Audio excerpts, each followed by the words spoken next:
The following episode of Studies in Shadow contains disturbing and mature content. Listener discretion is advised.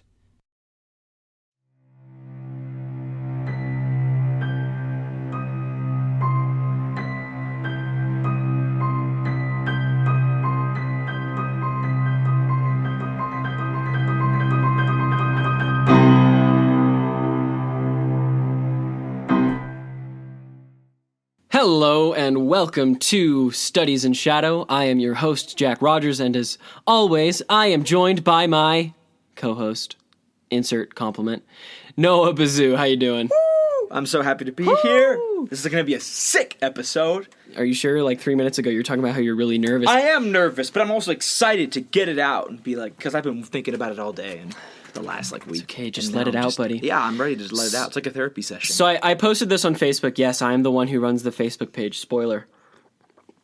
I wrote that this episode is going to be kind of a doozy because, quote, one of our hosts has some pretty personal ties to the lore. Yay. Newsflash, that's Noah. Yay. He has very personal ties to this. I'm not Native American, by the way. I do not. Oh, yeah, by the way, this episode's going to be about Native American stuff. Native American mythology and lore. Or Indian, because apparently some people actually prefer to be called Indians. I mean... Like, when I went down to Arizona, I said Native American, and people looked at me weird, and they said, you can say Indian, it's okay. And I went, but when I think of India, I think of, like, curry. Yeah, I think that's, like, I mean, the whole thing with, like, the name Indians, isn't that because Columbus thought he hit India? Yeah, and yeah. So he called them Indians because he thought he was in India. I don't not call a Native Americans Indians because it's politically incorrect. I call them Native Americans because it makes more sense. Yeah. Because if you say Indian food...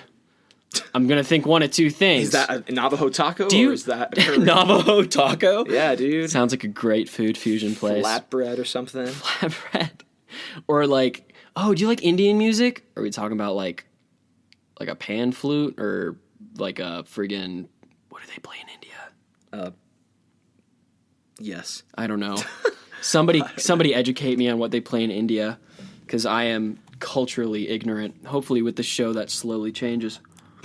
I'm sure we can do an episode about true Indian mythology and lore. I'm sure. They have a very rich culture as Don't well. they have, like, all the really scary gods? Or am I thinking of someplace else? I mean, there's a lot of cultures that have a lot of really scary gods. That makes sense. that makes sense. Yeah. Okay. So, Noah... The reason he has personal ties to this is because he went on a religious mission to... Montana. The great state, big sky, God's country. Treasure State, is that what it's called? Treasure State. And he spent some time serving the people in, was it one tribe or a couple tribes? A couple different tribes so and reservations. he was on a couple Native American reservations, and he ran into some pretty spooky stuff. Me, the only personal tie I have to anything Native American is I lived in the Pacific Northwest for 9 years on an Indian reservation, That's Native a pretty American good reservation. tie, though. Yeah, but I didn't learn anything. We just had a casino. That didn't really teach me about... That's the unfortunate thing about a lot of Native American, reservations. You freaking kidding me? That's a pretty sweet bonus. I mean, yeah. They get federal sovereignty. They can have casinos. But that money is a lot of it is to abuse them. Anyway. What? No, I had friends in the tribe who, when they turned 18, they'd get $20,000. Yeah, no. And then a full ride scholarship. Called, I don't know, Are you talking about reparations? Yeah, but that's what the word. I was going to call it the apology money. Yeah. That's what it is. Yeah, it was federal sovereignty, so to make up for the fact that not we, because we didn't do anything. I didn't do anything. But our ancestors. Not mine. I don't know if mine did either. But just mean white people, starting with Columbus, just treating Native Americans absolutely horribly. It's a really bad stain on our history. Yeah, unfortunately. So, moving on from that, we're going to... That depressing beginning. Oh my gosh! So we're going to be talking about Native American folklore today. Probably the more scary things, because there's a lot of beautiful stuff. Oh, absolutely. In their way of life. And we'll make a little bit of light of that, just because it's a pretty good foundation of how they live life. And then we'll dive right into the dark. So, Because that's what we're about. This is the dark stuff, the shadows. yeah. Do you want me to? This is my really lame story having to do with stuff on Native American reservation. Do you want to hear? Yeah. Okay. So for you Washingtonians out there, I lived right next to Fire Trail Road. Now, most of you listening probably have no idea what that is. It's a pretty notoriously haunted road in Washington. I think it's called like the most haunted road in Washington. And it's a pretty small road, if I remember correctly. It's not that big, and I mean, there's gas stations on either side, if I'm remembering it correctly. I know it's been like 6 years. It just looks kind of casual. It doesn't look like anything special. Well, I mean, when you get to a certain point, there's the evergreen trees on either side of you, and it can be kind of spooky.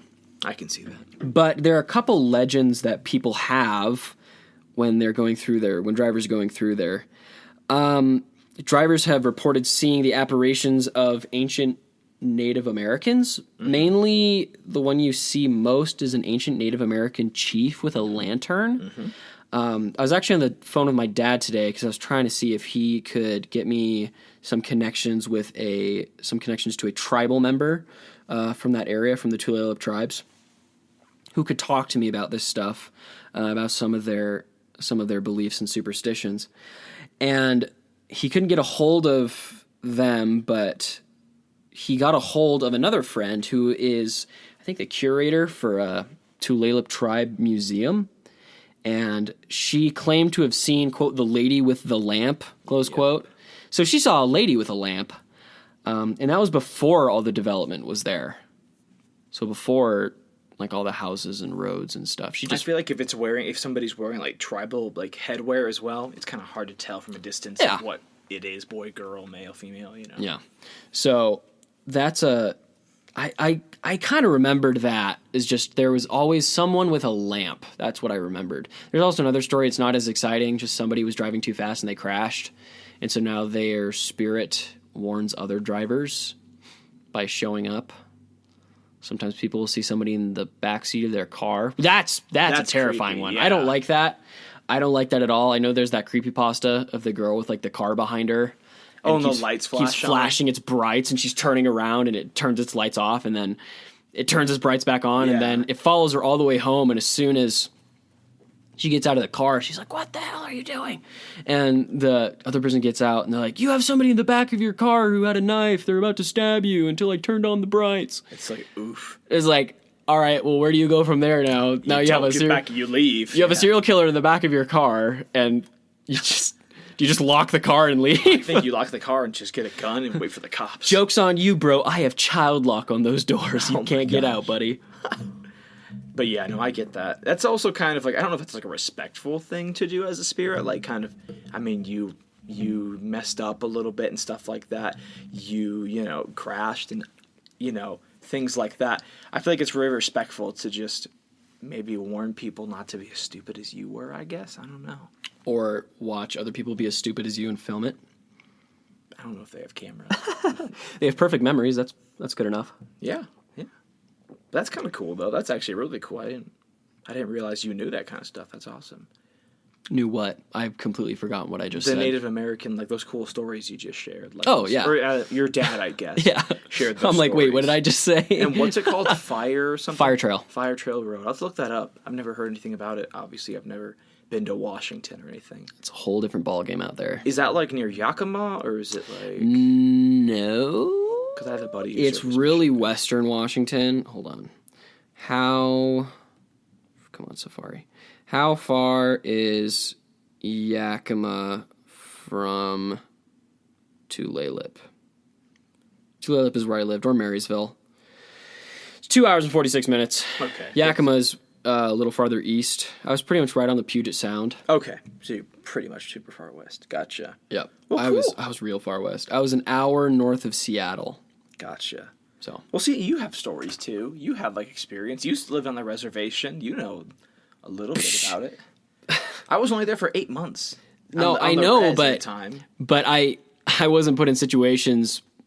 I didn't spend a lot of time with tribal members unless they were my friends and we were at school. Like I wasn't ever really going onto the tribes I never witnessed. Like tribal ground and stuff. Tribal ground, tribal tradition. I went with my dad a few times when he would go check on people when he was working, and I'd visit, I guess you could say, tribal land and tribal homes. Met some really nice people. Went to really a nice people powwow out or there. two or something. No, there wasn't a powwow. You just go and check on them, because I know he had a buddy named Ken who we met him at a garage sale, at our garage sale, and he was dying of cancer. And so my dad became really good friends with him and was friends with him till the end. So rest in peace, Ken DeChuckett. That's a cool name too. Well, where do you want to start with this? Where do you want to start with this? Man, I don't know, because I feel like you have more interesting stuff, so I want to hear what you have to say first. I feel like just for the sake of the episode, we should talk about some of the little things first. Oh yeah, some of the big kahunas at the end to make them have to listen to the whole thing. Right. We are torturing you with the length of this podcast. No, there's some cool things I found that I had no idea were about, and they're not like, I guess like when I say like skinwalkers or wendigos, pretty much everybody knows what those are, or they've heard the word. Yeah. But there's some things that I found that I'm like, I never knew that, or mythology from different tribes in different parts of the country, and they have like different mythology, different lore, and it's kind of interesting because one tribe will say one thing, and another tribe will have a very similar story. Just calling it something different. I mean, it's like last week we talked about with vampires. They had a bunch of... Exactly. Okay, well then I will start. Go for it, man. I want to hear what you got. So, from my reading, I was able to gather that this kind of system of believing, this way of life they have, dates back friggin' centuries. Oh, like even more. Mayans and Aztecs. Literally. Before that. Yeah. And there are some different things. I mean, with the Mayans and Aztecs, they had a bunch of different gods. Whereas with Native Americans, they kind of practiced monotheism. They have the Great Spirit. And then a bunch of other, I don't want to say lesser gods, but lesser gods. But the Great Spirit was kind of like what held everything together. It was kind of like the universe, I guess you could say. And really, a lot of what I found is just, it's not a religion. No. It's not a religion because it's more just a lifestyle. Because, I mean, you can be, Catholic or Jewish or Muslim and be an absolute piece of garbage. Just because you have a religion doesn't mean you live a certain way of life. It just means you claim to believe a couple things. Yeah, if I can insert this really quick as well, like one of the things I remember on the tribe is like, or being on the res, even talking to different tribes, they would always, when I would try to compare what I was saying about what they believed to what I believed, which it was like a religious mission. Yeah, when you're talking about Great Spirit. And stuff like that, I would say, it's like your religion and my religion, and they would say, no, it's not a religion. Or they would say, no, it's not like yours, it's different. And it was never mean. It was just like there was that very fine distinction of like... it's accurate. It's not a religion. Yeah, it's not a religion. I mean, it has very similar... I mean, if you went and looked at it, you'd be like, this is a religion. Yeah. But there's no congregation. Nope. There's just everybody is a community. And I guess like a powwow is the biggest thing I've ever seen them do like as a group, besides like other little things. Yeah. And so something else I gathered was that everything is just kind of tied to the earth, right? Of course, they have their own version of heaven, earth, and the underworld. And then you have, forest spirit. I'm sure people have heard of spirit animals. And, it was hard for me to find detailed accounts of belief systems because oral retelling is more commonplace in the culture. Yeah, they're not the best at writing things down. And if they were, when the whole kill Indian thing happened, that probably got rid of a ton of stuff. Friggin' Europeans probably didn't care. It's like the Library of Alexandria when that was burnt down. Burnt down with so much research in there and so much knowledge. So sad. But yeah, it was hard for me to find more than just the basic things. I'm sure if I found a wise member of a Native American tribe, I could sit down with them and learn a whole lot. That would be super interesting. But the internet, I didn't know what to trust. No, that is a very good thing to say, especially about this, because people will make up all kinds of stuff Yeah. with like Native Americans. Or like, you go on YouTube and just type in Skinwalker, and there's all kinds of stupid videos of CGI stuff. I played it pretty safe. I cross-referenced a bunch of stuff and made sure it was on idea. multiple sources before I went ahead and wrote it down. I did go to this one lady, though, her website. Her name is Carolyn Miss, MYSS. She has a website with a bunch of information on Native American tradition. And it says this on her page. Carolyn Miss is, just to show you that she's accredited, Carolyn Miss is a 5-time New York Times best-selling author and internationally renowned speaker in the fields of human consciousness, spirituality, and mysticism, health, energy medicine, and the science of medical intuition. Caroline established her own educational institute in 2003. She's So, pretty she's pretty legit. good. Yeah. I'd say. And so something she wrote was that Native American spirituality is nature-based. And I'm like, that sums it up right there. Yeah. That's a pretty good summary. I mean, you'll see every one of these, I guess, monsters or myths they have all have some kind of tie to natural order and nature. Yeah. But yeah, no, that's an excellent point. I Just like the wind and the trees, they're all a when you said different that, I force. just think of Pocahontas. However cheesy it sounds, but I mean, like, it's not too far off from Pocahontas. I mean, they have so much focus. Yeah, too bad the blue corn moon is nothing. Blue corn moon isn't anything. They just made up terminology to be like, ooh, that sounds so wise. And So it's like, mysterious. that's not anything. You Disney people, what are you doing? Anyway, but that's kind of what I found with them, with Native American beliefs, is everything's very nature based, which I think is cool. Yeah. It's not far off from like paganism, I think, because paganism has like, I think, druids. What is it? Do they have druids? They have druids, yes. Yeah, and like forest spirits. The ocean is like its own power. The forest is its own power. So I saw some comparisons between that, but other than that, there's no ties between paganism and Native American folklore. I don't think they'd be happy if we said there was a lot. No, I think they'd because want- paganism isn't paganism a religion? It is. Yeah. But they'll say it's a way of life. But no, for Native If you're a American... witch, it is. Yeah, exactly. Or a Wiccan. I have some good friends who are Wiccans. They're really cool. Yeah. But yeah, okay. Tell me a little bit about what you learned. So I have a ton of stuff about various things, I guess. Different creatures, different mythology, different stories and stuff like that. So I don't know if you just want me to start sharing one of those. Or... You know what? Go for it. Well, I guess I'll start by kind of explaining my...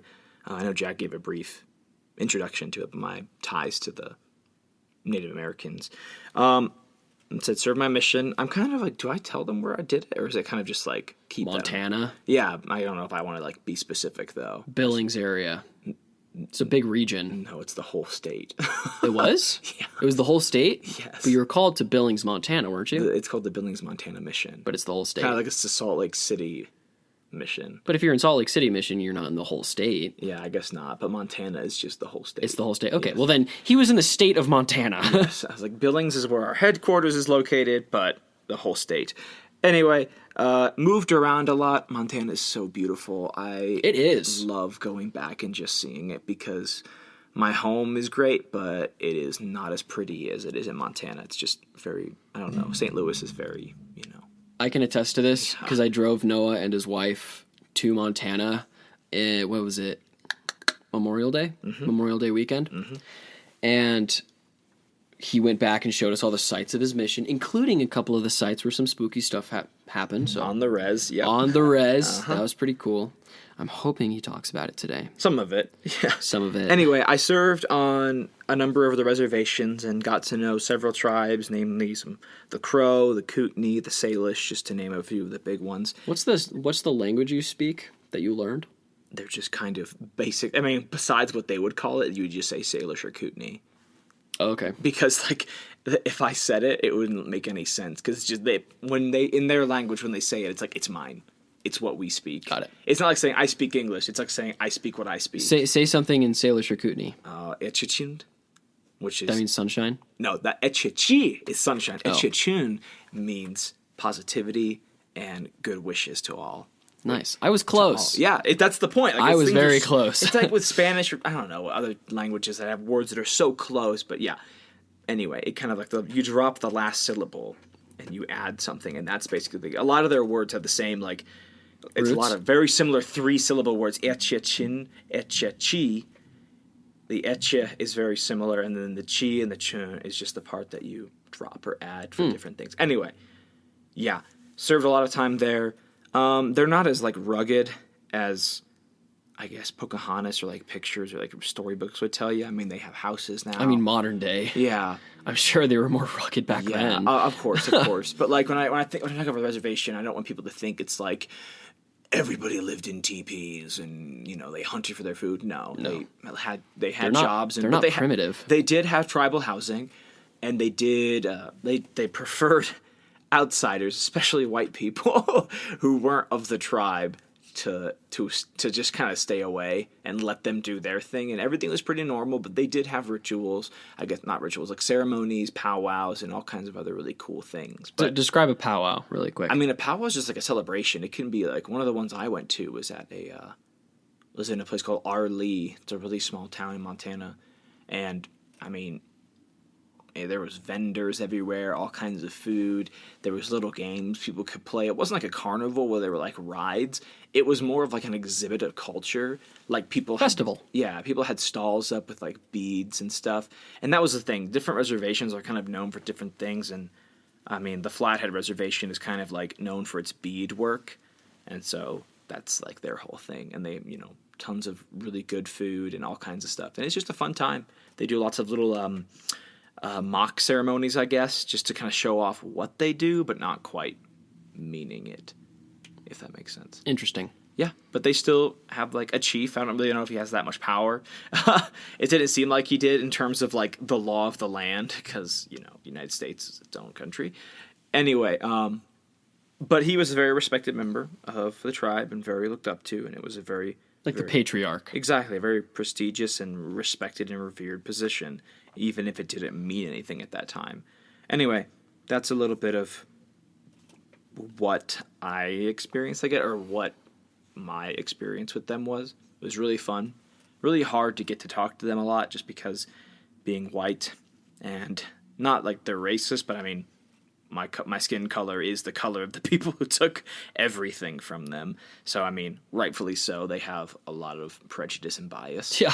I do not blame them. I don't even feel bad when I'm upset. They are absolutely allowed Yeah. to be upset at white people. But so, with that, it was really hard to get to talk to them. But, you know, like I said, it was like 8-month period of serving on reservation. And after a while, you get in and you learn things. Yeah. And you were in the thick of it after a while. Yeah, exactly. They induced you into the tribe.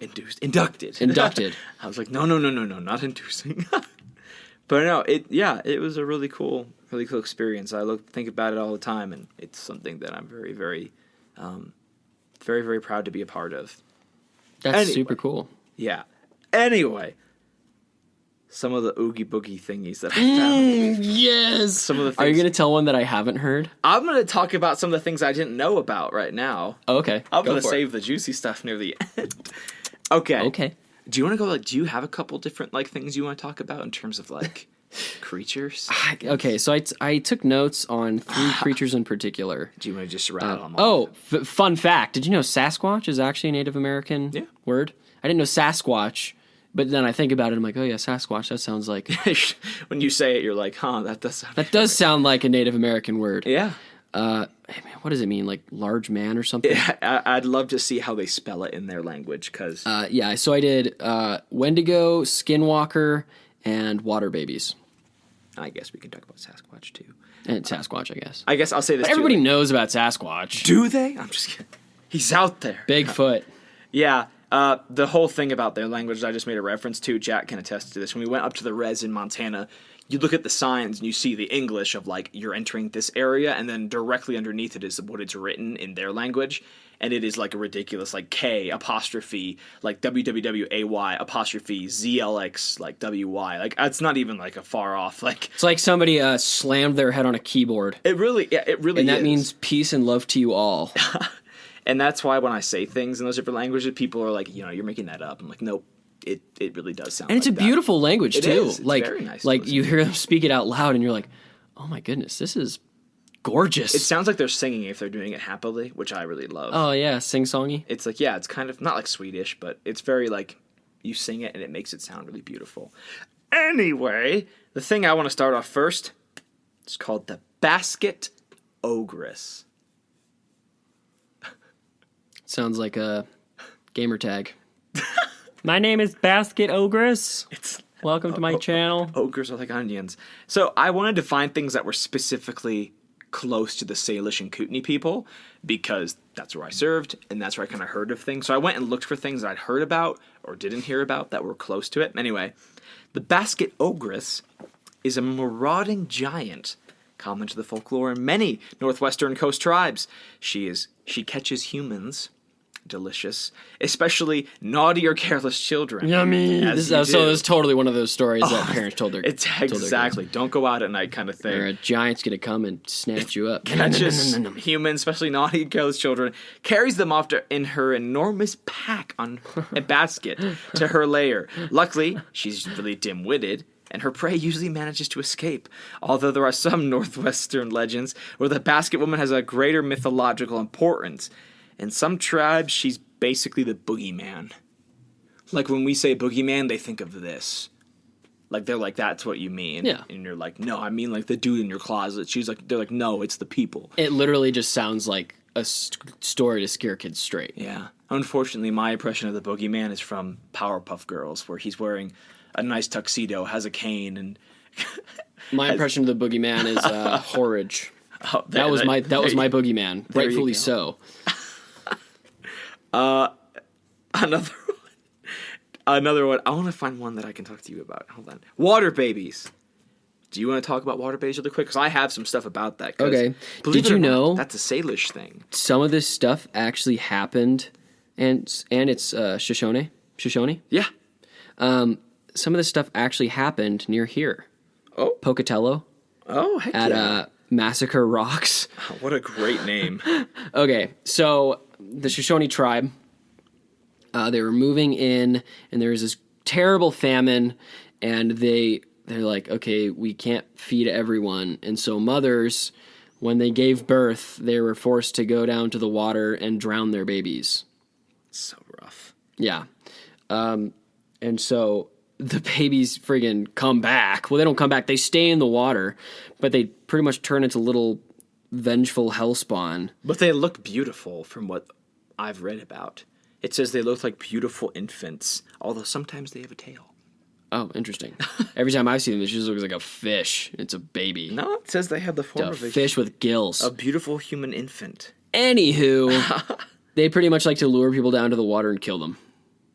Yeah. And then in Utah Lake, same thing, but instead of like babies, it's just an imp-like creature that lures people to the water by mimicking a child's voice. So it's not even a kid in like history. It's just a monster that likes to mimic children. Kind of like how a cougar, mountain lion, can mimic, like a baby crying? I don't know. I've never heard that. I know cougars can mimic some sort of like human cry. That's and messed up. And it draws people over. Yo, that's messed up. Yeah, it's freaky. And then they just, maul them to death. Yeah. So those are my notes about water babies. On here it says, on something else I read about that, it says, like, many traditions, the cry of a water baby is the omen of death, even if you don't see it. I have heard that. I have heard that as well. Now I think of every time I've gone to a pool and heard a kid cry, I'm like, I'm dead. I'm gonna I know it's not the same thing. But I was a lifeguard, and now I think of all the times kids cried, and I'm like, well, they knew. And then it talks about in other circumstances, if you hear a water baby's cry and pick it up, because sometimes it waits near the edge of the water, it won't kill you, but it will like mark you, and basically catastrophe will happen to you and everyone you love. So like Job, basically, but Legit. not the good side. Like everyone will die. You'll die a horrible death. You'll get diseases. Everything will be gone. And apparently you That's so dark. end up like drowning yourself as a way out. Nice. That's like the thing. What a way to go, man. No, dude, that's like one of the worst ways to go. I know. We talked about this in the witch trials episode. Yeah, we talked burning about or drowning. burning No. and drowning. Neither. Hang me. Just Gosh dang shoot it. me. Again, this is not an invitation to come and hang or shoot us. Yeah, that's my notes. That's my notes about the water babies. That's a good thing to talk about. It was pretty brief. I mean, it's pretty straightforward. What is that thing in The Witcher that we were talking about not too long ago? A botchling? A botchling. That's what it reminded me of. That's where like European stories of it come from. Because they hear those things and the Europeans kind of take it for their own. Are the botchlings, is that even a real thing though? I don't know. But that's like when I heard the story, I was like... Botchlings. When I heard that, I was like, is that a real thing? Or is it like a European thing? Because we don't want to tell people that it's real. That's why when I was listening or like seeing it... Also, I feel like it's a lot darker.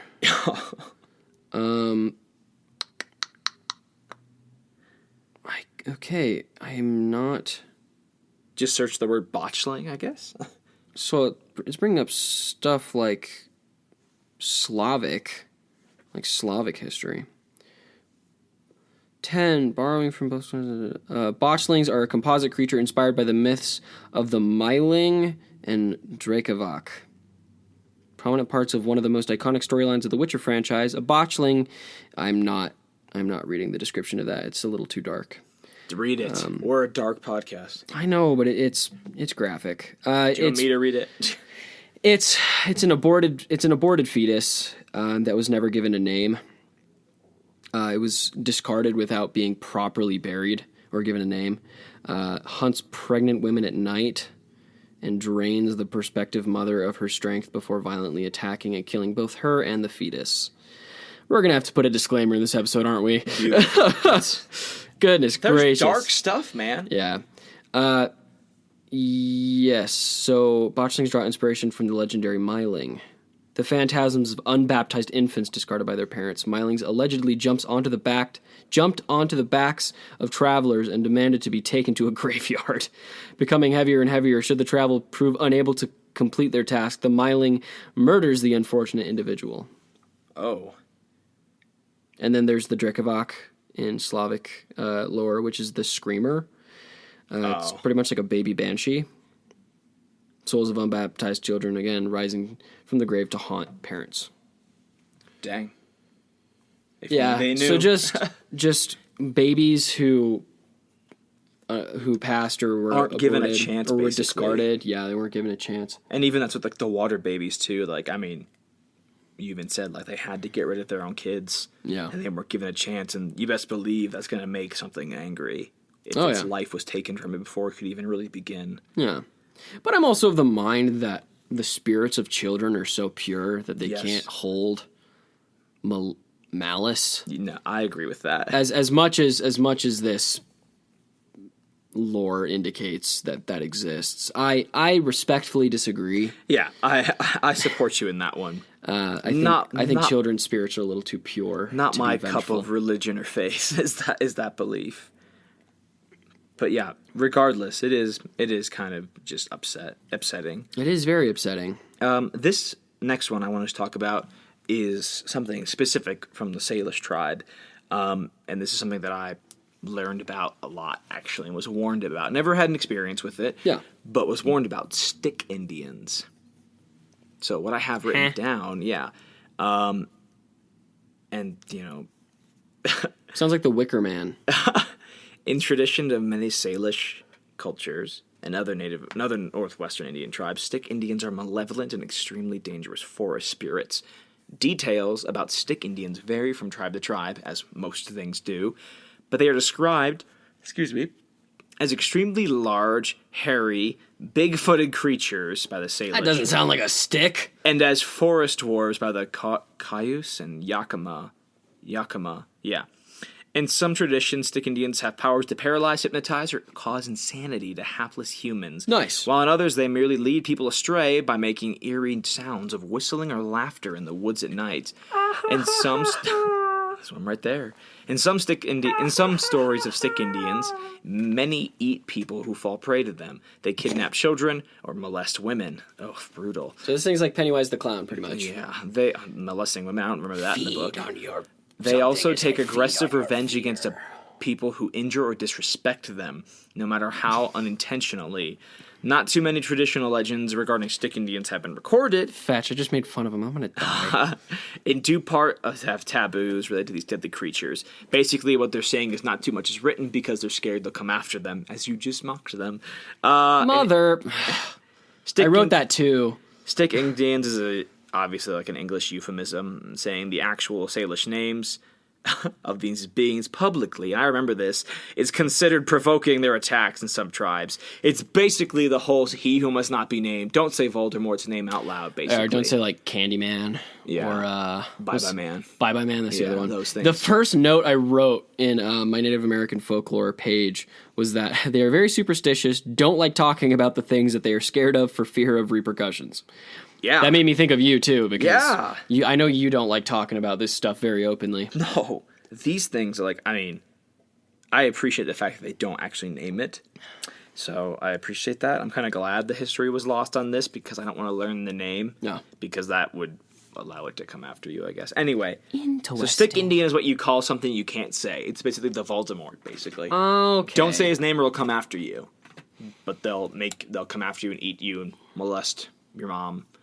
Boy. It says it'll molest women and eat their kids and take aggressive revenge against people who injure or disrespect them. Oh yeah, and they can't be conventionally killed. So that's always fun to hear about. None of these supernatural things can be conventionally killed. I mean, the way you kill a skinwalker apparently is really interesting. Did you look that up? I just came across it on like a couple different sites. And it's funny because it's the opposite of what you're supposed to do with other things. Yeah. It's funny how they contradict themselves. All right, next thing that I want to talk about. I know I'm just kind of going through a couple things, but I want people to, before we, I guess, dive into it. You gotta loin a little bit. Yeah, but I want people to kind of realize, like, there's a lot of cool stuff and a lot of interesting... We could make this episode 2 hours if we wanted to, but no one has to go to bed. Monsters. I do. I have work in the morning. The next one is called the Kone Ra Nununuinen. I'm sorry, did you just have a stroke? Kone Ra Nununuinen. Kone Ra Nununuinen. Yep. Do you want me to show you the words? Go for it. Kone Ra Nununuinen. Wait, no, show that to me. Kone Ra... But you have to read the rest of it over here. This is just the beginning of it. Oh, okay. Yeah. It's describing it in different languages. Interesting. Kone Ra Nununuinen. All right, what is the Kone Ra Nununuinen? Kone Rao, you English boy. Give me a quesadilla. That's what you sounded like. Kone Ra Nununuinen is Salish and it means flying head. Nice. It's a description of it's basically it's called, I don't know how to describe this. It's basically the way they say these things. It's like it's a head that flies that curses people. That's what it means in the language? Yeah, but they know what it means, but basically it's like a perfect description. Like, what does that mean? It's a head that flies. No, but what's the literal translation? It's a head that flies and curses people. And like attacks people. And it's a bad thing. What's that monster over there? It's a thing with big feet and hair. Because like you'll hear a bunch of like different Native American words, especially in Kootenai or Salish. It'll say Konen is like O'Brien? No, yeah, Conan O'Brien. No, Conan is like what's the word I'm looking for? The Barbarian. Conan the Barbarian. What is the word I'm looking for? No, it's like the way it's like introducing it as something bad. Oh, okay. It's like you put it before something bad. Disclaimer. Exactly, yeah. It's like a foreshadowing, warning, disclaimer. What we're about to say is a bad thing, by the way. Like, Rururen apparently is just like a flying head, but it wouldn't make sense in their language unless you put the Kone Ra at the beginning. Anyway, interesting. Flying heads.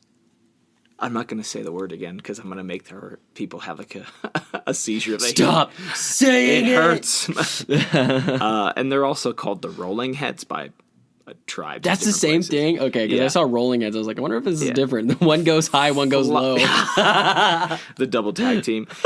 Flying heads are undead monsters. You get the ankles, I'll get the head. Oh my gosh. Flying heads. Flying heads are undead monsters from the legends of the Iroquois Salish and various other tribes. The flying head appears as a huge disembodied head with fiery eyes, long hair, and it's tangled hair, by the way. That sounds so metal. They fly through... Yeah, there's like a heavy metal band. Yeah. Our band is called Koneraruren. Rururen. There we go. They fly through the air, pursuing humans to chase and devour. Delicious. The origins of flying heads are vary greatly from story to story. In some tales, a flying head is created from violent murder scene. This is what I've heard about them.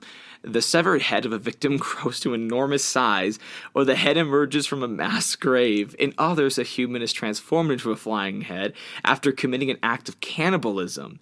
In many stories, the origin of flying heads is not remarked on at all.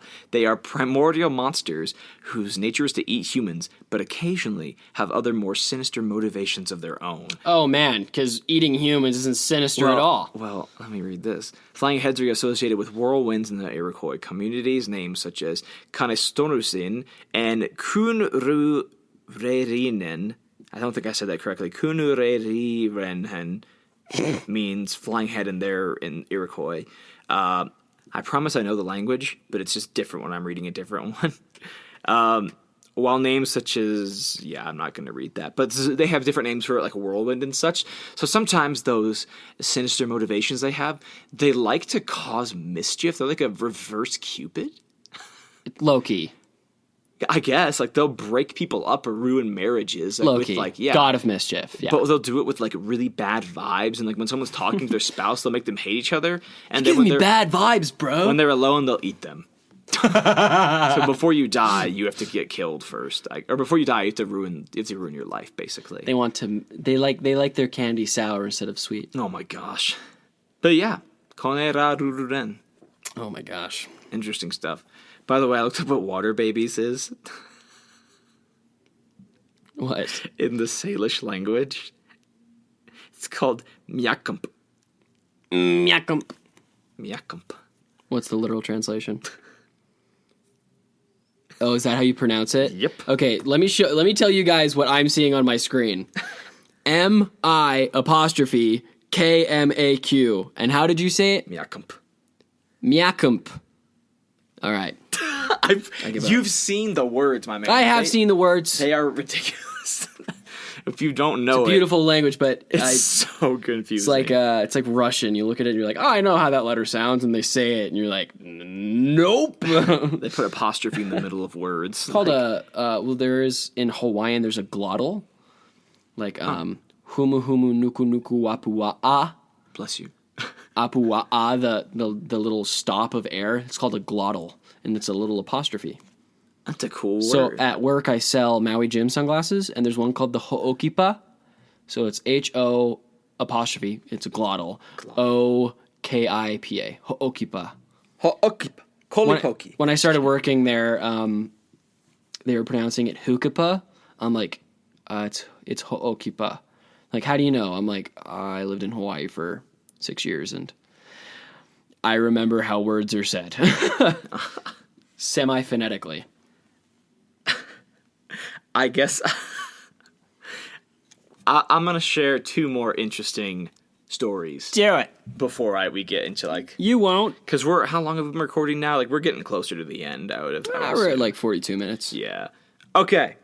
First story that I have here. It's a really quick one. It's called The Man with No Head. Oh, no. It's literally a monster that instead of a head, like, just imagine getting beheaded, but there's no neck, and where your, like, shoulder blades, or where your neck would be, there's just a giant mouth with, like, teeth all around it. And it, like, walks like a person, and it will sometimes, like, put, like, another person's head in its mouth and hold it. Like literally, like, it's like disguise. Yeah. But it's a dead person's head, and it, like, walks around, and then as soon as you get close enough, it drops it and tries to eat you. So that's interesting. Dope. Yeah, that sounds like a friggin' Resident Evil monster. Like a Leviathan thing. And then we have, what is this thing called? The Man-Eater. Oh dear, what does that eat? Well, and a few things are called as well. You hear about, like, the naked bear, the stiff-legged bear, the kachekuskunt is another one. These are all words bro, I'm trying to show you. I know. I'm trying to show you the words, dude. Kachekuskunsk. There's a W at the end of that. Anyway, they're all kind of tied to the same kind of mythology. The man-eaters, stiff-legged bear, naked bear, hairless bear, all of them together, I'm going to call it it. I'm going to call it the man-eater, was a mythological monster, a huge, it exaggerates the word huge, carnivorous creature that preyed upon humans, as everything seems to do in this world. Yeah. Its appearance varied greatly from tribe to tribe, and sometimes the man-eater was described as bear-like, similar to the naked bear monsters of northern tribes. In other tribes, such as the Seminole and other tribes like that, it was described as a feline monster similar to the great mountain lions. Yeah. Folklorists believe that the legend of the man-eater may have been inspired by mammoths or mastodon fossils. Or maybe they just saw a shaved bear and freaked out. Have you seen those videos of, like, naked bears without fur? Yeah, they're Those are terrifying. Like, that's like running at you. koala. I'm like, just eat me. It's like a wet koala or a wet sloth. In any case, although the monster's name is translated as cannibal or big cannibal in some texts, that is a slight error in translation. The Native American name for the monster literally means simply man-eating. The creature is not human or humanoid in any of the stories we know, but is a giant four-legged animal. Cool. Yeah. Nice. Interesting stuff there, kids. All right. Do you want to move on to the deep stuff now? Sure. All right. Tell your stories, bro. Or tell one and we'll talk about it and you can go to the next one. Well, why don't we talk about it first and then I'll share my story? That way it's like there's some context to it. I almost want them to go into it knowing nothing, though. And then... What? No. Yeah. And like you describe the experience and they're like, what the heck? No. And then we describe... Okay, we can describe No. first. Okay, Yeah, what's please. first? Wendigo or Skinwalker? We'll do Wendigo first. Okay. My boys, the Wendigos. So my list on this was pretty short because these guys seemed pretty straightforward. Mm-hmm. A Wendigo can be one of two things. It can be either I wrote cannibalistic post-human because they've turned into a monster, or a demonic spirit. So the spirit of a Wendigo can possess a person. Yeah. And then they turn into the Wendigo monster. They call it Wendigo psychosis. What? Wendigo psychosis is the scientific term for when you think you have to survive off human flesh. That's basically what I'm saying, though. Yeah. Like, if you don't believe in the Wendigo spirit, you would call it Wendigo psychosis. But let's talk about it assume as it's if we being do real. believe in it. Okay, yes. Okay. I'm just saying for all of our listeners who don't believe in these things. Yeah. Wendigos are evil, man-eating giants. Obviously, they play roles of monsters and boogeymen in a lot of legends, and they go anywhere from the Chippewa Indians to the Salish to the Navajo. Pretty much every Native American tribe seems to have their own idea of this. And they've broken into pop culture. They have pretty crazily with the game Until Dawn. Yeah. Which according to the description of Wendigo, the freaking Until Dawn Wendigo. It's very accurate. Really accurate. Very accurate. Really scary. And then of course there's the Wendigo in Supernatural, but that one's not as freaky. You hardly see it even.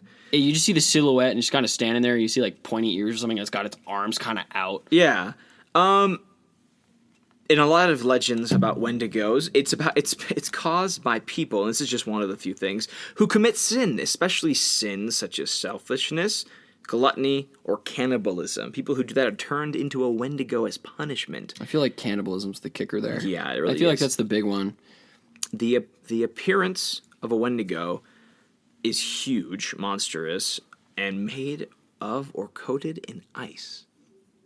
Maybe that's just one of the... Maybe that's just them describing it as pale. 'Cause that's the thing that- I found it is that. pale. So you say they're big, and there's a bunch of different descriptions of it. Some say it's like a little bit taller than a man. Some say it's 14 feet tall. Yeah. I don't know how big the thing you saw was, but yeah, I look up. We're building a website right now. It'll be up where we can put all of our show notes. Thank you, Uncle. My uncle texted me yesterday. He's like, "Hey, I bought the domain name for you that you need." I was like, "Whoa, okay." And he was helping me build it today. And he's like, "Yeah, you guys keep bringing up stuff and you don't have show notes and I want to look it up." And I'm like, "Oh yeah, that's a good point." So thank you, Uncle Mylan. I appreciate it. So the Wendigo and like what I've learned and heard and from my time on the tribe, the Wendigo is gaunt to the point of like I don't even know how to describe it. It's It's basically its skin is like so desiccated that it's like pulled so tightly over its bones that like it's emaciated. Like, emaciated? I guess that would be the right Siri, define emaciated. Thank you. Emaciated means abnormally thin or weak, Oh. especially because of illness or a lack of food. Oh, that is perfect. Yes, my Siri is Australian. Don't ask why. I thought emaciated was just like, I don't know why I thought of it being like cut up or like really good. No, that's eviscerated. I'm sorry, I didn't. I was like, that's the wrong thing. You see where I got wrong there. Emaciated, eviscerated, very close. Anyway, it's so emaciated and like its desiccated skin is pulled so tightly over its bones and it's like pushing out against the skin. It's like if you've seen, this is a really kind of messed up example, but if you've seen like pictures of when they found people in concentration camps, it's a little bit more extreme than that. If you can imagine it, like how thin and just broken those people were, it's more than that. Get a skeleton, stretch skin over it. There you go. Basically, they have an ash gray complexion, as we said. It's very pale. Eyes are pushed back way deep into their sockets. Look at giant skeleton. Basically, like you said, they have the skin ripped over it.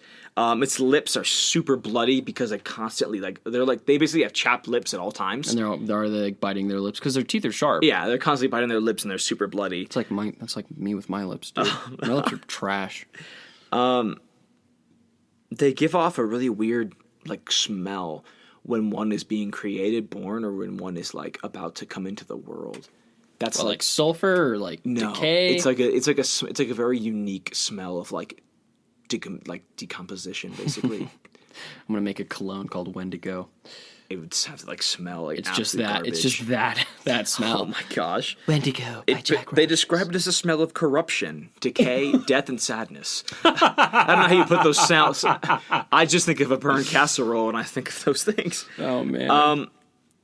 Wendigos, like you said, some of them say they're just a little bit taller than a man. And all the stories that I've heard and the things that I've had and experiences, Wendigos they're giants. They're huge. They're several times bigger. And they're lightning fast. They're way too big. They're way too fast for their size. Yeah, so here's the thing. I don't know if you read this part. Whenever a Wendigo eats another person, it would grow in proportion to the meal they just ate. So it's never full. Because it gets bigger according to how big that person was. Sounds like hell for the Wendigo. That's the point. Wendigos are I almost feel bad for it. They're simultaneously gluttonous and extremely thin because they're starving. The Wendigo is seen as the embodiment of gluttony, greed, and excess. It's never satisfied after killing and eating, so they constantly look for new victims. Fun. That's like their whole thing. In other traditions, humans overpowered by greed turn into Wendigos. Very basically, they were like, don't be moderate, don't be greedy, don't desire things, don't be gluttonous, because you're turned into a Wendigo.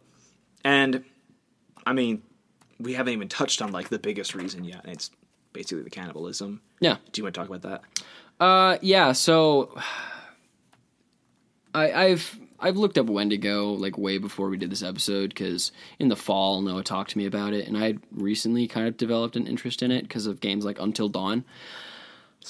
So, basically, what happens is when a person has no choice but to resort to cannibalism, they feel so guilty, and then they kind of just lose it, and then they become possessed by the Wendigo spirit. Yeah. Am I right? Was that accurate? Yeah, and the sad thing is, it's not their fault. That's what I was trying to say. Like, it's even for things that aren't like malevolent.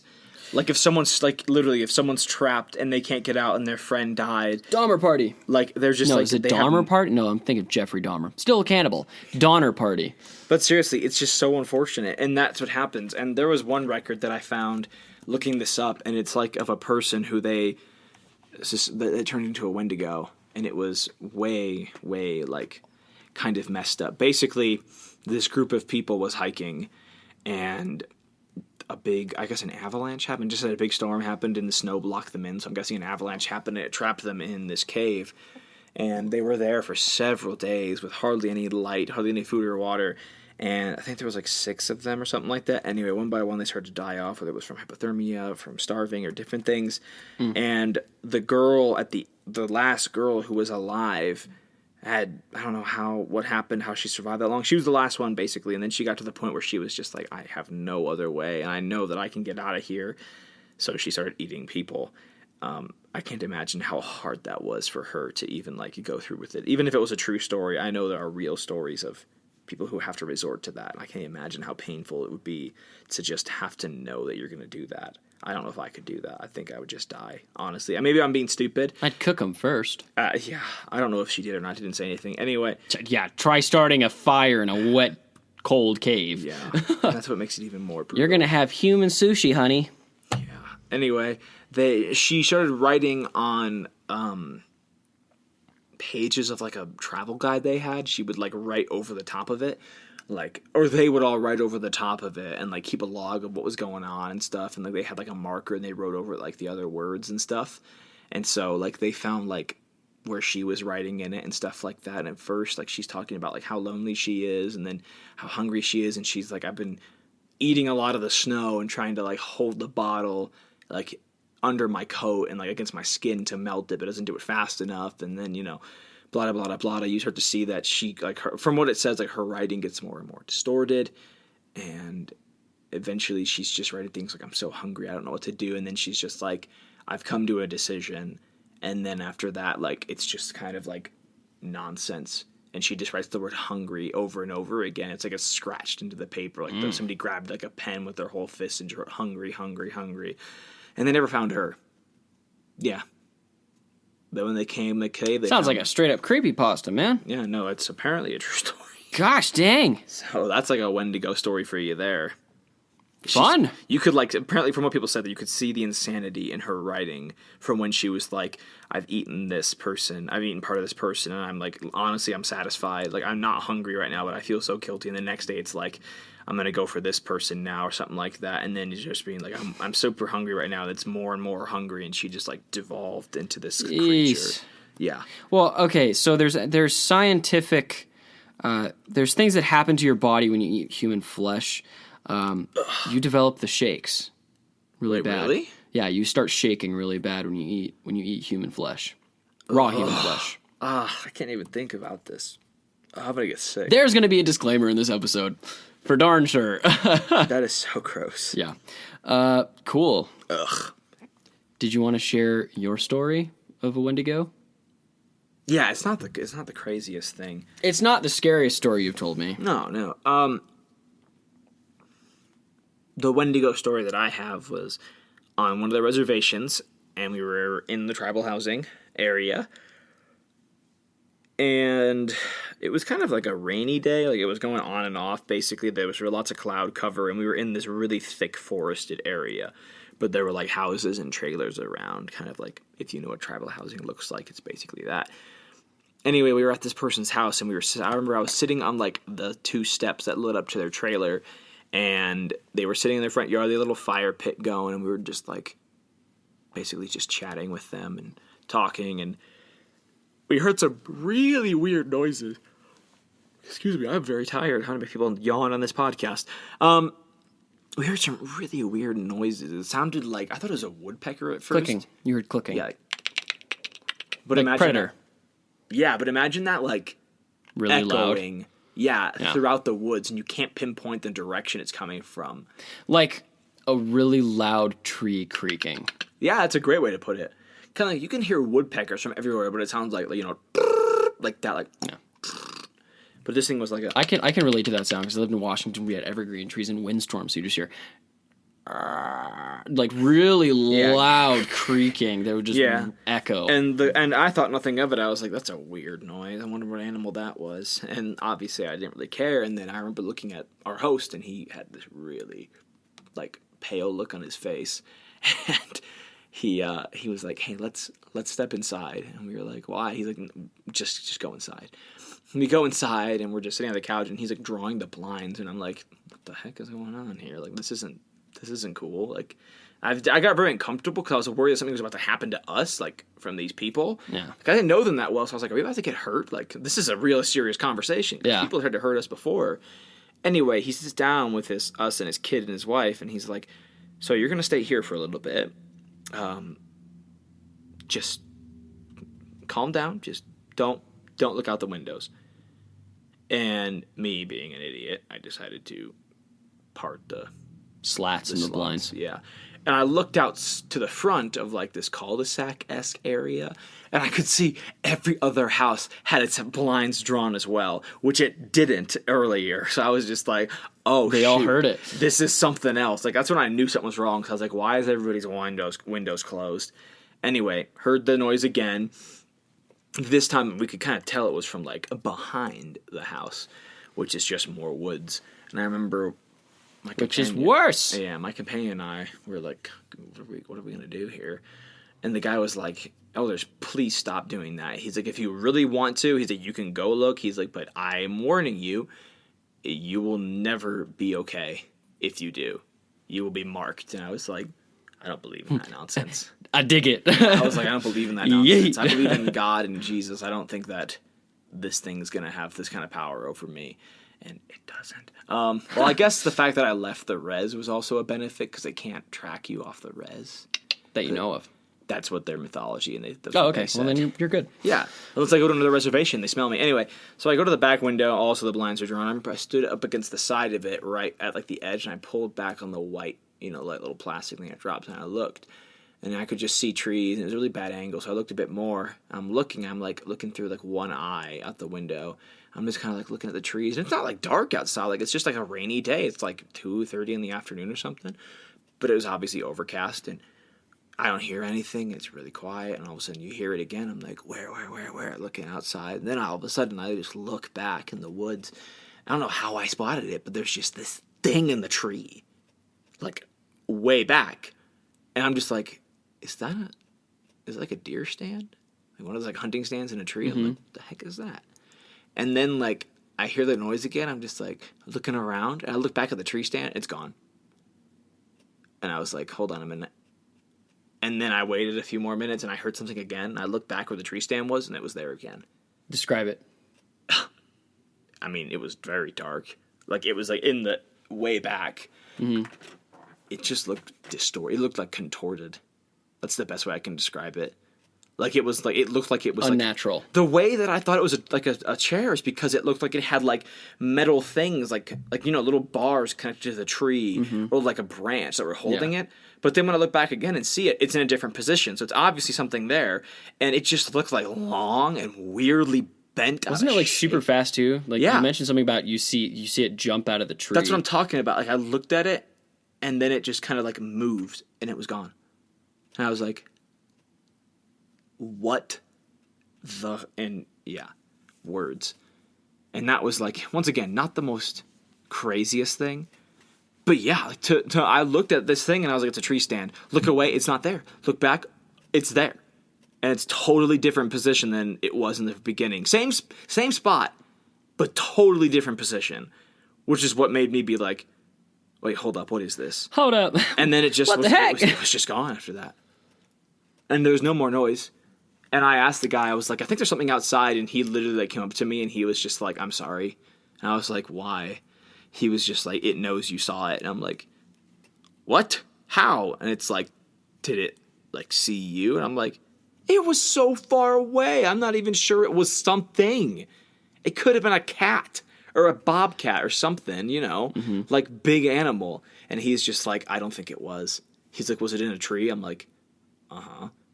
He's like, was it fast? I'm like, I guess.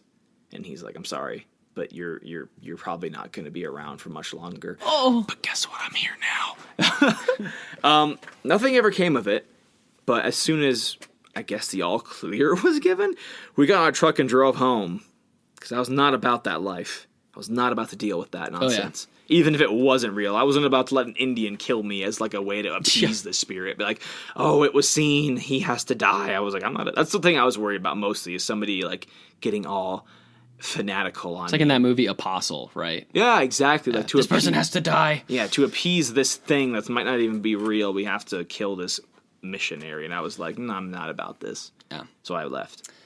That's the Wendigo story. Yeah. Any questions? No. Very interesting.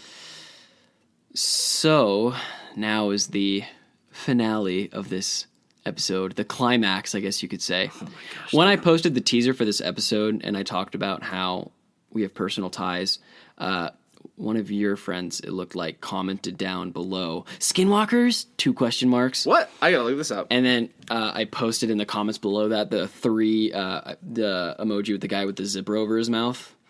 3 of those, like, not going to say anything. And the picture, it looked more like a Wendigo than a Skinwalker, I think, based on what you've described. But yeah, looks like we've gotten called out for Skinwalker. So They know. we're going to talk about that now. Bro, hold on. I'm going to your post. I want to see who wrote this. Is this just on the Yeah, it's on the Studies in Shadow page. on the I was on your page. No. Why would I? Man, because you like the page. Jared. There it is right there. You can always look it up after the episode's over, too, because we're just sitting here while they listen to this you. might be one of Sam. Oh, nope. This is somebody I know. All right. Fun. Yeah, this will be good.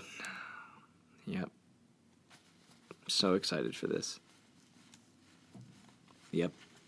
I'm All not right. like trying to be dramatic. I just Okay, do you want to talk about them a little bit before you tell your story? Describe Sure. what it is? Sure. Okay, I want you to describe it what it is. Okay, a skinwalker is a person, and once again, with all tribes, and just so people don't email us or call us or be like, he's lying, he doesn't know what he's talking about. There are so many different ways people explain this.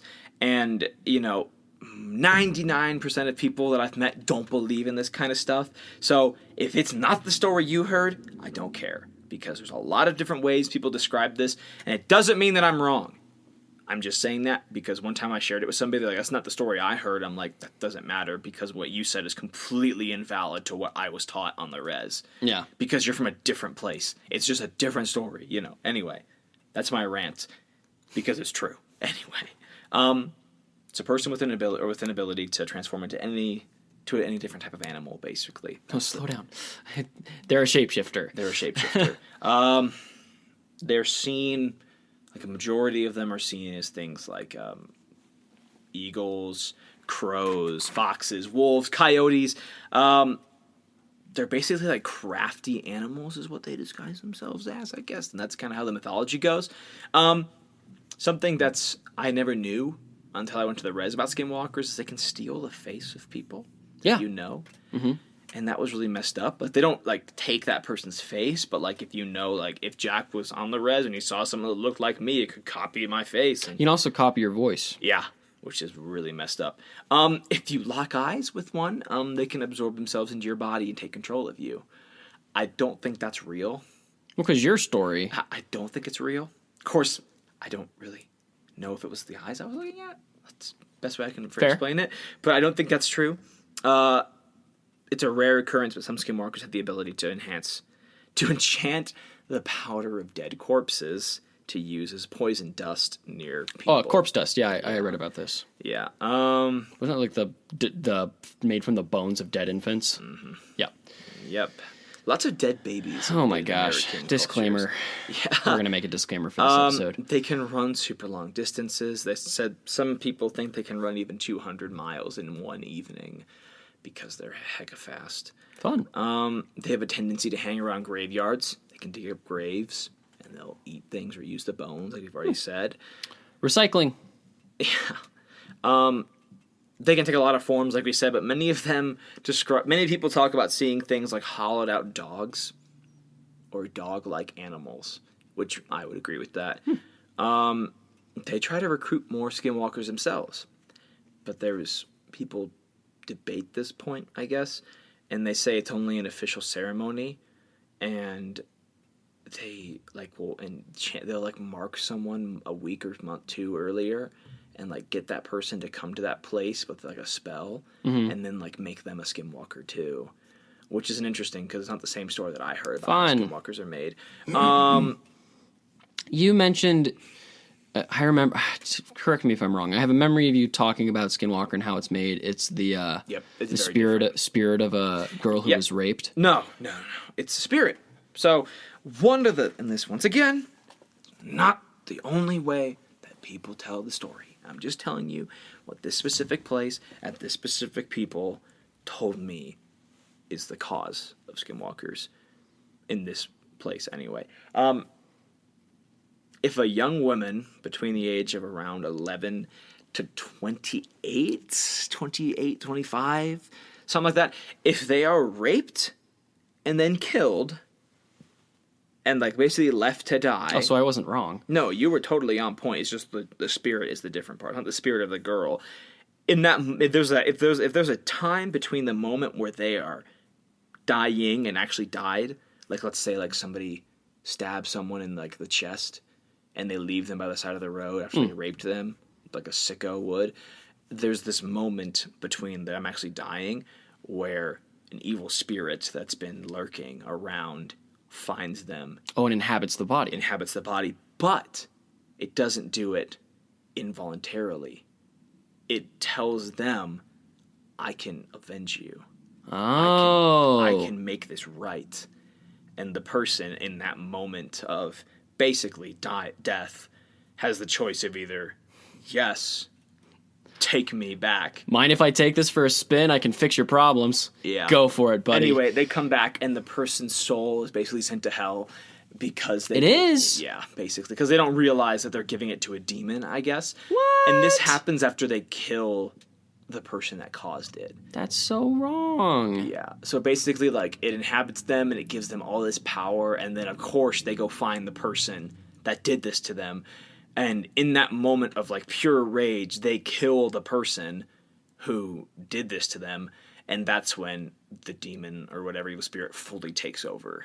Because that person, the person who was the girl at that time, or who, however it works, fully knowingly killed someone of their own volition and free will. What? That's freaking messed up. Yeah. I have so many problems with that. Yep. That's a pretty brutal story. That's why a lot of people say skinwalkers are the result of witches. Yeah, that's what I read. Is Because they're mostly witches. witches are females. And so a lot of the skinwalker stories that I hear are mostly about female things. Mm-hmm. I assume there are male skinwalkers. I don't know. Well, the Navajo name for skinwalker, like, can I say this and safely not be killed? Yeah, you're not. Okay. They're only in sacred places. It's a Navajo word, and it's Yinallushi. Am I saying that right? I don't know if it's Navajo. Y-E-E. No, yeah. Yinallushi. I guess you'd say, yeah, Yinallushi. Yeah, Yinallushi. But yeah, and it translates to with it, he or she goes on all fours. Yeah. That's what it translates to. Because they do. They can move on all fours. Yeah. Oh, and so the way to kill it that I read is to learn their true name. Their true name, like the name of the person that they were, and say it out loud. Call them out. Call them out, and all of us, like 3 days later, they'll die. And I wrote a note about this, and I said, it's interesting that, because, I watched a show called Luther, and there's a part where this guy with a mask has been killing people for like 3 episodes. He's a serial killer, and he's going to kill a bunch of kids. And he's holding this kid with a knife, and the guy, Luther, the detective, pulls up and he calls the dude by his real name, not by the name that the dude wants to be called by. And then the kid rips off the mask. And suddenly when the mask is off, like this guy like feels guilt again. Because when you wear a mask... You hide behind it. Yeah, when you wear a mask, like in real life, you become pretty much something else. And so I wrote, it's interesting that when the wearer of a mask is exposed, the pain of the individual bleeds through because the character they play has died. And so I was like, that feels like the same thing with the skinwalker. You call them out by their name, almost like reminding them of who they are. And that's the thing. And it just drives them to guilt-ridden death. That's the thing that I was going to bring up as well with like the name thing. And once again, it's different for different tribes. When you say the name in the way that I've heard it, it doesn't bring back the guilt. It brings back the person. Yeah. Sorry, I just touched the thing. It brings back the person whose spirit went to hell or was sent to purgatory. So if a girl's name was Alice and she was, raped and about to die, and a spirit took over her and she let it happen, she killed the person, and she went to this state of hell or limbo or purgatory, and she was trapped there while this thing had her body to do whatever it wanted to with. And basically, their soul is lost. That's why they say they go to hell, because they're lost basically forever. Yeah.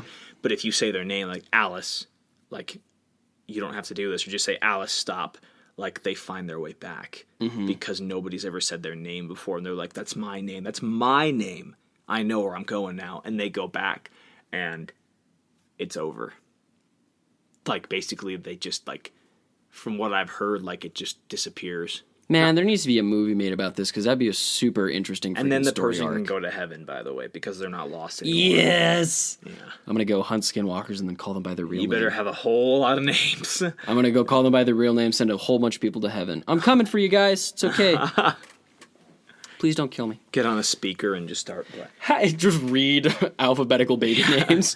But seriously, though, and the demon, if it's, if it can kind of sense confidence from what I've heard, people say that, and if it kind of senses that you're kind of have some confidence in it, they're going to try everything they can to stop you, because they don't want to go. Yeah. The demon does not want to get out. So there's your story. There's your skinwalker story. You gonna share it? Sure. Do it. Yeah. Last story of the night? I didn't say a name, though. I didn't have that. No, I know. Yeah. You were confident. Not at first. I don't want to go into too much detail with it, but I'll tell the story. I hate telling the story because I feel like people who brag about these things it didn't really happen, if that makes sense. Because I feel like when you go through these kinds of experiences, it kind of Yeah, you made that disclaimer in the first episode. You talked about it. It's okay. I'm making you tell the story. Yeah, it's just I have a lot of reverence for that, because I'm very religious. I believe in God. I am a firm Christian. I love Jesus and all those kinds of things. The Book of Mormon, the Bible, all that great stuff, That's the kind of stuff that I believe in.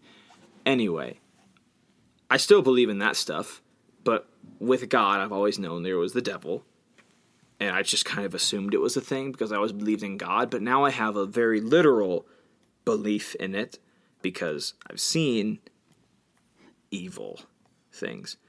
And so now I have a lot more respect for God in a lot of ways, because I'm like, oh shoot, I've seen how terrifying the bad can be, but I know that God is infinitely more powerful than the bad. Interesting how you appreciate the light a lot more once you are in darkness. Because people, exactly. They're always like, wow, God is so powerful compared to Satan. But then you see how powerful the dark can be, and you're like, holy crap, this is terrifying. And then you're like, oh my gosh, God is going to just destroy, if this ever came down to it. Somebody once said, a comparison between, an ant versus the sun is not even close. Is too close of a comparison between God and, the darkness. It's just, and a sun compared to an ant, that's insane. But it's not big enough, apparently. Anyway, story time. I'm on a reservation, and we are going to a lesson, and we're driving our car through some back roads. You were on these roads, actually, Jack, with me. Yes, I took a picture. Dirt, gravel roads, lots of farmland everywhere. Lots of farmland everywhere. Mountains right behind us, a few miles away. Very beautiful place. We're going to this person's trailer out in the boonies, basically. I say the boonies, but it's just basically out in the middle of nowhere, down dirt roads. Gravel roads that turn to dirt, that turn to dust, that turn to tracks in the grass, basically. We're going down those roads. And it had been raining a lot the last couple days. And so we got to this place where we were going to go. And we were 200 yards away from this person's trailer. And there's this area in the road where it dips, and because of the rain, it was flooding. And you can't go through with the car. There was no way. We knew how deep it was. One of those little areas where the road just dips under for irrigation. Your engine would have flooded. Yeah, and we were in a little Corolla or Civic or something like that. I don't even remember. The car specifically. I don't remember what brand of car it was. But anyway, we were like, okay, well, we can walk around this because we see that there's a little. I think there was I know there was a fence that we could walk around, and we could hop over this irrigation pipe that was going to help us out. Anyway, so we start doing that, And we're walking, and we hop over this thing, and we walk a little bit, and we hop back over to get back on the path to get to this person's house, because I'm not about to walk through somebody's farmland. It's just disrespectful. And we're walking, and we're kicking rocks and stuff like that. And we're just walking, and, you know, blah, blah, blah, blah. And we're chatting, me and my companion. And I remember this. We're kicking the rock, and I kind of just, like, notice, I hear just, like, a weird, out-of-beat footstep. Like, it's just, I don't know how to describe it besides that. Like, it sounds like a footstep is out of sync. Yeah. 'Cause, It's footsteps that are not syncopated with your footsteps and your companion's footsteps. Exactly. And, like, here's another thing. Out of sync. It wasn't dark. It was, like, 5, 6 o'clock. I think it was, like, 6 o'clock in the afternoon. The sun was beginning to descend. Yeah, the sky was orange and pink, and it was going behind the mountains. It was really pretty, but it was still a little bit dark. It was about to be twilight. Is that what it's called? Yeah. Okay, anyway. And I look at my companion's feet, and we're walking, like, literally in sync. Like, right, left. Not intentionally, we just did. And I can, like, hear the, you know, of our feet on the dirt and gravel. And I just hear, like, a... Like, every time I take a step, it's, like, a weird other step, like, in the distance behind me. Like an echo that shouldn't be there. Yeah, and I was like, that's weird. So I look back, nothing. And I'm like... I didn't think there was anything, and I was like, maybe I'm just, like, having a weird echo that I'm hearing. You know, we're in the big woods, or not woods, we're in a big area. Maybe it's just a weird echo or something. So we keep walking. I get a really weird chill on the back of my neck. I feel my hair stand up, and I'm like, ugh, what is that? And we keep walking, and then I hear it again, but it's a lot faster. Like, I would take a step, and I would hear step, like something was moving a lot faster. Mm-hmm. And so I turn around, and there's this thing not 50 feet away from us. And it wasn't even 25 feet away from you. Yeah, that's what I'm saying. It was not that far. Like, I tried to walk the distance from the car. From where I stood, Noah, when we were standing on the exact road, Noah stood me where he was and then went and stood where he saw what he saw. And, like 12, 13 feet. Yeah, I was like, that's why I said it's not even 50 feet. Like, I want people to understand how close this thing was. I wasn't going to say 10 feet because I was like, that was way too close. But, yeah, it was not that far away. And I kind of turned, like, I was looking over my shoulder, and I just looked at this thing. And I remember my companion took a few more steps, and he said, what? Because he obviously recognized that I wasn't next to him. And he looked back, and he saw it too, and he said, what? And turned, and it was just silence. I remember because we're in the middle of, like, beautiful Montana. You're going to hear noises of, like, water or birds or anything, cows in the pasture not a mile away, and it was silent. And just this thing is standing there in the road, like right in the middle, and it's just standing there looking at us. And it's disgusting. It is like skull on the head, like it looks like an antler, like an elk.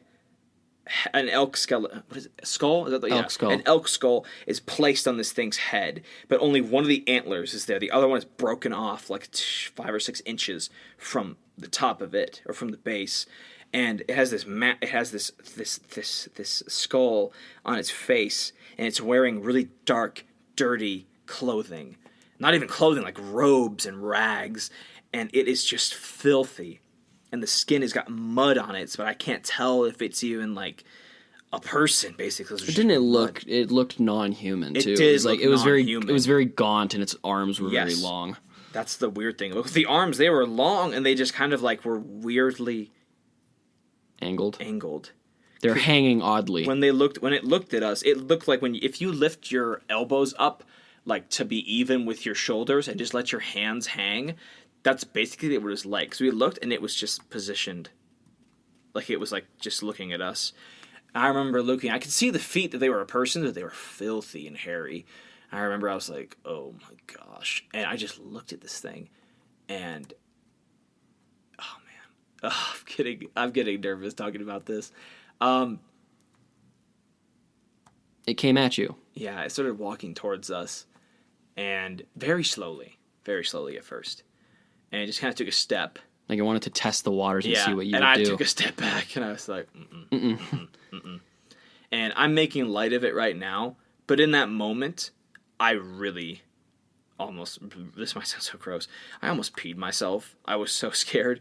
I remember I could hear my own heart beating, because I was so scared. I felt like I was sweating, and I just kept like thinking in my head, I'm like, what do I do? What do I do? What do I do? What do I do? What do I do? Because I didn't know what was going to happen. This is freaking me out because this thing wasn't there a minute ago. And there's no way it could have hidden because we're on a dirt road in the middle of a farmland. There's no trees around us. The grass is all cut.